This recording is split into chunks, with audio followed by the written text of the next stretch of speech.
Oi pessoal, como vocês estão? Tudo bem? Nós estamos aqui para nossa aula de História dessa semana e a gente vai continuar falando a respeito da importância das comunidades. Semana passada a gente viu o trabalho referente a cooperativas, né? Cooperativas de reciclagem. E hoje nós vamos falar de duas comunidades que foram pioneiras aqui no nosso país e da importância que elas têm para a nossa sociedade até os dias de hoje. Nós vamos falar a respeito das comunidades indígenas e das comunidades quilombolas. E para contextualizar um pouco mais as experiências dessas comunidades, o seu modo de vida, a sua cultura, a Pro preparou esse videozinho que a Pro vai pedir para que vocês assistam e depois a gente retoma para continuar a nossa conversa com o material, com as apostilas, tá bom? Então assistam o vídeo aí. Hoje vamos estudar sobre os povos indígenas e comunidades quilombolas. Alguns grupos da sociedade brasileira lutam para ter o direito a um território reconhecido, ou seja, um espaço que pertença a eles para que possam morar e preservar suas culturas. Sua luta se justifica por seus antepassados ocuparem essas terras há muito tempo e elas serem essenciais para que mantenham seus modos de vida. Vamos conhecer esses grupos? Povos indígenas. A legislação brasileira garante aos indígenas o direito às terras por eles ocupadas, desde antes da colonização do Brasil, pois elas já fundamentais para garantir a conservação dos recursos naturais necessários à sua sobrevivência, ao seu bem-estar e à manutenção dos seus modos de vida. A imagem mostra uma manifestação de um grupo indígena. Eles estão lutando pelos seus direitos às terras que eles ocupam. Eles estão segurando um livro escrito Constituição. Esse livro traz todos os direitos e deveres do cidadão brasileiro, direitos e deveres que, por lei, devem ser cumpridos. Mas mesmo assim, mesmo sendo lei, muitos fazendeiros invadem terras indígenas para cultivo e criação de animais, para produção de alimentos e matéria-prima.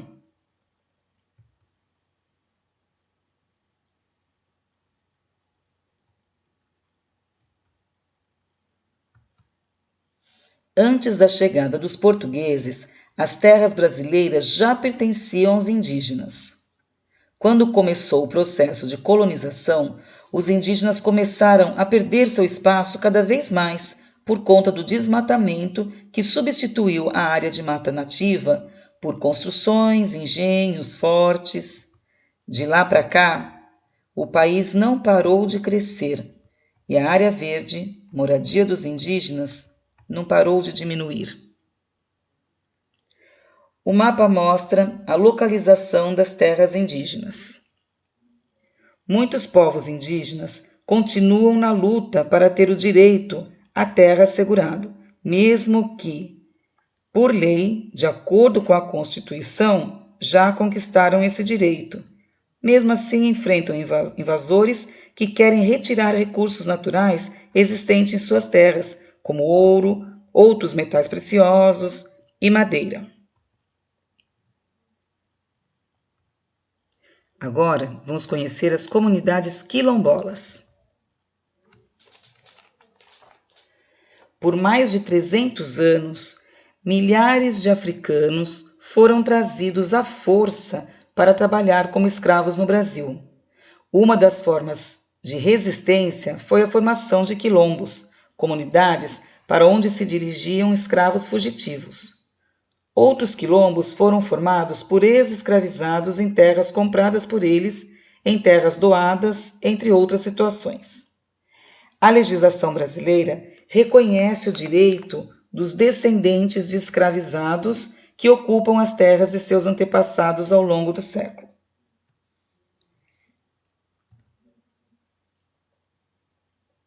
Assim como os indígenas, a lei também protege os quilombolas. Quilombolas são os descendentes de escravos que vivem até hoje em quilombos.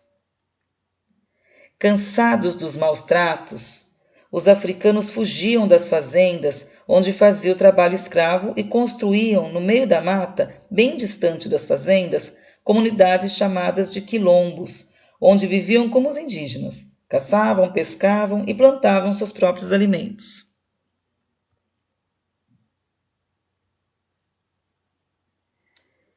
O mapa mostra a quantidade de comunidades por município, comunidades quilombolas por município. Existem cerca de 2.200 comunidades quilombolas reconhecidas pelo governo brasileiro no campo e nas cidades, mas a maioria não tem o título definitivo de posse da terra, que é fundamental para garantir a sobrevivência e a manutenção dos modos de vida dessas comunidades. É isso aí, pessoal. Espero que vocês tenham gostado. Então, pessoal, gostaram de conhecer um pouco mais a respeito dessas comunidades e do seu modo de vida? Pode ser que você, com certeza, eu acredito que você já tenha ouvido falar de comunidades indígenas e comunidades quilombolas, não é mesmo? Então agora vamos pegar a nossa apostila lá na página 128, porque tem umas informações que é importante a gente grifar por lá. Então olha só, lá bem no início na página 128 diz assim, ó, as comunidades indígenas apresentam uma forte dependência do meio ambiente onde vivem, pois retiram diretamente dele os recursos naturais para a sua sobrevivência. Por isso, a maioria dessas comunidades vive na área de terras indígenas. Então grifem esse parágrafo porque é uma informação bem importante, tá bom? Depois nós temos assim, ó, nessas áreas, lá embaixo, abaixo da imagem ali daquela aldeia indígena que a apostila traz. Nessas áreas, a terra pertence a todos e o trabalho é planejado para produzir apenas aquilo de que precisam para a sobrevivência. Diferente da nossa sociedade, as comunidades indígenas não acumulam bens, então eles só vivem com o necessário, tá? Podem grifar essa parte também, que é importante.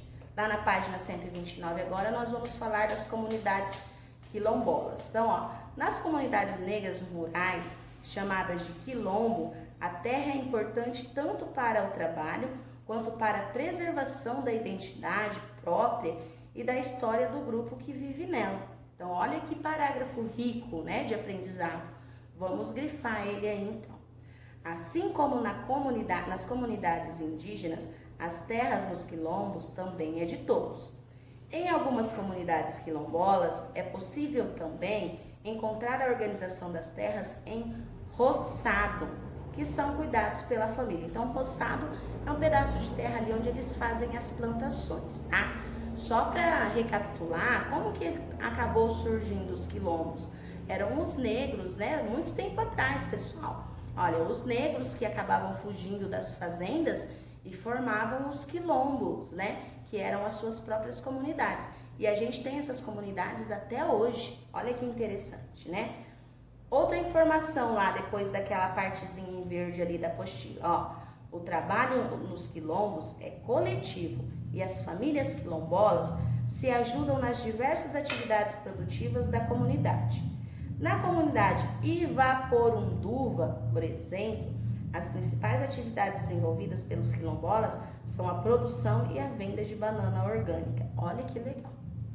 E lá na página 130, além disso, a partir do caule e da palha das bananeiras, essa comunidade produz peças de artesanato, como bolsas, tapetes, cestas, almofadas, entre outros itens. Então veja só, eles aproveitam de tudo, pessoal. Essas são as informações, então, que a Pro gostaria de trazer para vocês dessas duas comunidades, as comunidades indígenas e as comunidades quilombolas. E como atividade, nós vamos fazer aí o exercício da página 131. Na região onde você mora, existe alguma comunidade quilombola? Então, essa é uma pesquisa que vocês vão fazer. Com a orientação do seu professor, pesquise em livros, revistas ou na internet sobre uma comunidade quilombola localizada na região ou no estado onde você mora. Colete as seguintes informações: nome da comunidade quilombola, onde está localizada a comunidade, principais atividades econômicas desenvolvidas e os aspectos culturais da comunidade. Então veja só, não precisa ser exatamente aqui no município de Umuarama, pode ser em todo o estado do Paraná. Será que aqui no estado existe alguma comunidade quilombola? Vocês podem utilizar a internet e pedir ajuda para um adulto aí de casa, para que vocês realizem essa pesquisa e respondam as questões dessa sessão aí, a sessão Vamos Descobrir, tudo bem? Estamos finalizando a nossa apostila de história, então nós vamos realizar aqui o último trabalho desse semestre na disciplina de história. A Pro vai pedir então que vocês abram a apostila lá na página 154, tá bom? Então veja só, lá na página 154 diz lá, o trabalho e o meio ambiente, que era aí o título da unidade que nós estávamos estudando. Número 1, produza uma frase sobre as cooperativas de reciclagem usando as palavras trabalho, meio ambiente e lixo. Então, seja bem criativo na hora de criar a sua frase. Número 2, observe as imagens. Então, ó, vista de uma comunidade indígena localizada na Amazônia e vista de uma comunidade quilombola localizada na Bahia. Letra A, lá na página 155. O que essas comunidades têm em comum? Então, observem lá as duas imagens, porque onde elas vivem, ali o lugar onde elas vivem, tem muita coisa em comum, ó, perto dos rios, com a vegetação. Por que será? Lembra que nós falamos no início dessa aula que essas comunidades, elas vivem com os recursos que ela tem? Então, elas precisam estar cercadas por esses recursos, né? Letra B, o que elas têm de diferente? Então, olha só, se nós observarmos lá, uma é perto do rio, a outra é perto do mar, né? O que tem de diferente.